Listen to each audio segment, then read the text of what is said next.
সমগ্র দেশের শিক্ষা ব্যবস্থায় যে ধস নামিয়ে দিয়েছিল বিগত ফেসিবাদী রেজিম, ফ্যাসিস্ট সরকার, তাতে করে এই জাতির মেরুদণ্ড অনেকটা ভেঙে গেছে। একটা জাতিকে ধ্বংস করার জন্য তার শিক্ষা ব্যবস্থা ধ্বংস করাই যথেষ্ট। সেই কাজটা বিগত ফ্যাসিস্ট সরকার অত্যন্ত সফলতার সাথে করে গিয়েছে।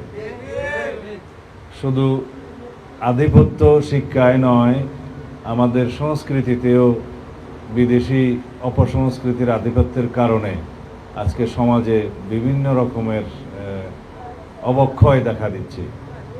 সুতরাং নৈতিক শিক্ষার মাধ্যমে জাতি গঠন করতে হবে। আমাদের সেই সামাজিক, নৈতিক, ধর্মীয় মূল্যবোধগুলোকে সুপ্রতিষ্ঠিত করতে হবে। তাহলেই আমরা জাতি হিসাবে এগিয়ে যাব ইনশাআল্লাহ।